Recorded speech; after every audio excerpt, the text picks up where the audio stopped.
All right. Hey there, and welcome to the show today. Today we're really going to talk about a high level concept, and it really is this idea of viewing yourself as a work in progress, not a project to complete.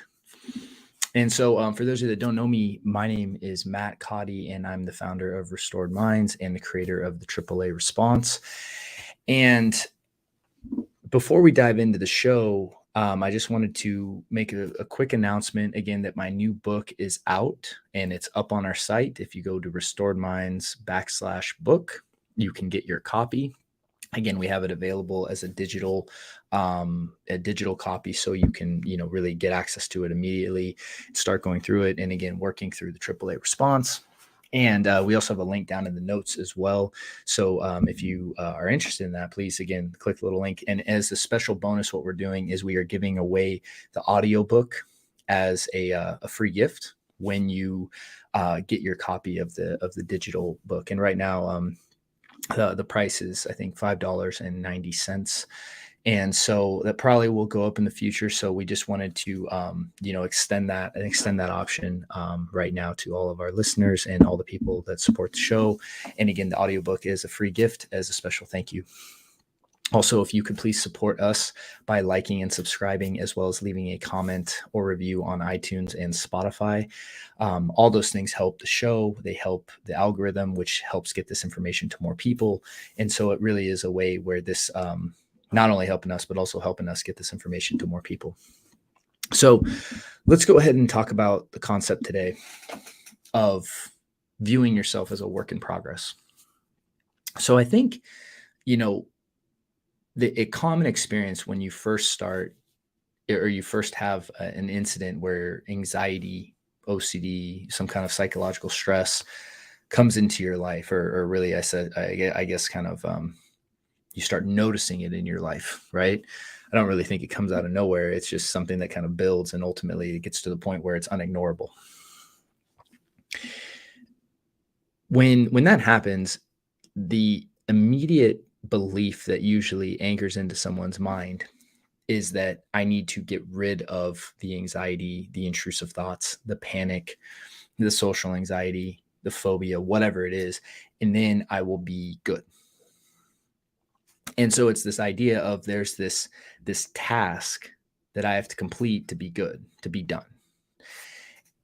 And we work in this very sometimes finite, time frame of like, I'm not good now and I want to be good. And it's this very black and white thinking, instead of maybe like, hey, like there's an aspect of my life that I really need to work on. And I think a good way of maybe viewing this, and this is like, I don't know a lot about art and I'm not a good artist, which again, I know is a belief, but I have a lot of evidence in my life that would you really, support that belief, anytime I've tried to do things that are artistic.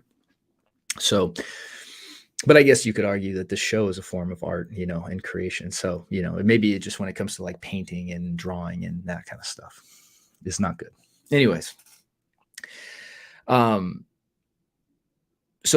when like there's a painting, right? There's a white sheet of paper or canvas, and then the artist paints, and then eventually they finish the painting and it's done, and then they sell it or hanging it up, and it's finished, right?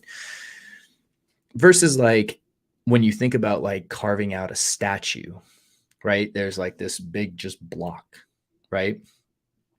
And what happens is like the rock's just there, and the artist is essentially the kind of like chipping away at each section and is constantly sculpting, or even like something like pottery, right? You're sculpting something, and it's a work in progress. There's not like, and you can argue that those do have their days where they actually finish and stuff, but the process is very different because you're sculpting something. It's a work in progress.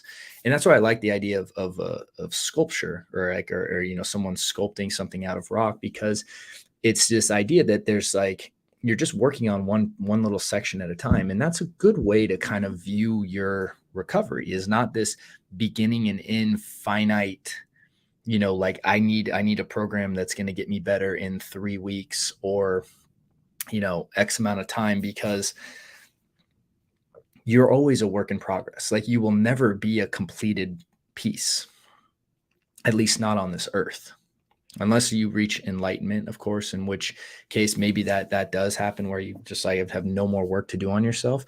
But for the majority of people, and myself included in this, is like I don't see myself as this like finished work. It's something that I'm always working on myself.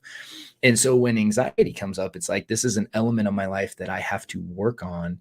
And what that generally means is not getting rid of the anxiety, but what it means is oftentimes eliminating the beliefs, learning how to feel feelings, learning about all the different compulsions or safety behaviors that you're engaging in, and slowly start, again, working on those. And the more you work on those, the more, you again, balancing out the nervous system regulates, and that, usually produces a more, homeostatic way of living internally. But that doesn't mean that other things don't happen in life. And instead of always like looking at yourself like a whack-a-mole thing, like I need to get rid of this problem and this problem and this problem and this problem, it's like in a more gentle, loving way towards yourself, like I'm a work in progress. I'm always working on myself.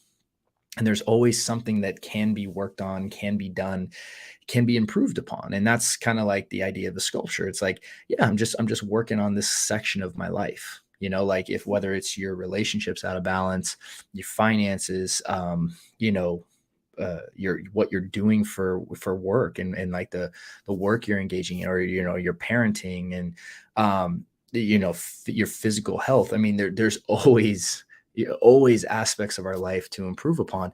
And that's the great thing, is like, and when you stop seeing recovery as a destination that you're going to reach, as opposed to like, I'm going to just continue to work on myself and I'm just going to see the fruits of that over time. It's a much healthier, you'll create a much healthier relationship with this path. Because I think when you first start, and you first start to decide working on yourself, usually things have kind of reached a point, at least I know this for me, where things are like so chaotic that you had no other option, right? And it would have been much better, for me and most of us, I think, if we were a little more preemptive in starting to work on ourselves, starting to work on how to feel feelings, the idea of consciousness, and the idea of I mean, all the different aspects. So viewing yourself as a work in progress, the reason I think that's helpful, and I want to encourage it, is because it shuts down the idea that recovery is this destination you're going to reach. That's a total myth, right? I don't I don't know what that even means, right? Like, do I believe in recovery? Yes, but not in the sense of like, you're gonna reach a place where you just never have thoughts and feelings. Recovery is really being out of the loop, and in order to do that, you need to engage in no safety behaviors. In order to do that, you need to know what to do when thoughts and feelings that are especially uncomfortable arise, so that you don't get caught in the loop.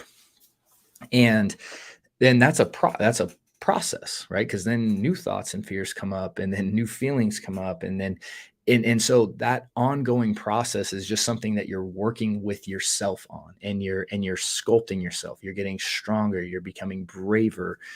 All those things happen. And as you get to higher levels, then new work emerges. Maybe you start looking at how you interact in your relationships. Maybe you start looking at like, hey, like, what do I want to do with my life? Like, is this the work that I really want to contribute to the world, or maybe do I want to do something else? Or, and then you move into, obviously physical health, right? A lot of people, when it comes to their health, they get over focused on one area. Some people just focus on the physical, completely ignore the mental, emotional, and spiritual.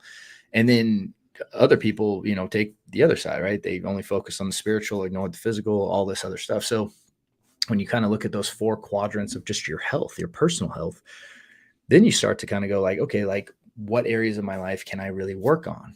And all this stuff is good, because when you just see yourself as a work in progress, there's not this, you let go of the illusion that there's this place to get to, that there's this mythical destination you're going to reach where everything is just perfect. because it's not real. I mean, I even think sometimes as kids, like you think like once you get to adulthood, like everything is fine. It's like, not in my experience anyway. And the more we embrace ourselves as like a work of art that's in progress and something that we're sculpting and shaping, the challenges and that come into our lives or that present themselves in our lives become opportunities for us to shape ourselves, become opportunities for us to mold ourselves, right? And grow and evolve. And they actually can be viewed as, in many ways, as good things. Maybe not while we're going through them, but most of the times when you have a challenge in your life and you look back on it, you can see the benefit of going through something like that. So it's just a more high level concept that I wanted to talk about today, is this idea of being a work in progress, because it's it's one of those things that you start to release time and the pressure you put on your own journey from time. Because if you realize that like recovery doesn't have this like destination endpoint, and it's not this end destination you're trying to get to in this completion stage, and you start to say like, hey, like there is no time in this journey. There's just this journey, and I'm releasing all time that I've put on it, and which then creates pressure for you to finish it. And you start looking at it as like, I'm just going to keep working on myself. I'm just always going to keep working on myself. And and what that does though is actually, I think, produces way better results in the long run, because you let go of time and you let go of pressure. And I think it's just a very helpful way to view this. So again, always take everything I say though with 8 grains of salt, test it against other concepts, come up with your own concepts. And I'm more just sharing kind of how I view it. And if they feel like it's beneficial for you, then adopt it. And if not, no worries. Don't, it's okay. Um, but with that said, I just wanted to share that today because I think it's very helpful. So that said, again, the link for the new book is down in the notes, and you can also go to restoredminds.com/book. And also, yeah, if you have any questions on that, feel free to email us at support@restoredminds, and we'll be happy to help you out as well. And any questions that you want answered on the show, we also have a little form where you can submit questions, where we can answer them in our new segment on OCD and anxiety Q&A that we're doing as well with the show. And so we usually release those on Sundays. So thank you so much. And I wish you guys a great week, and I look forward to seeing you on the next episode.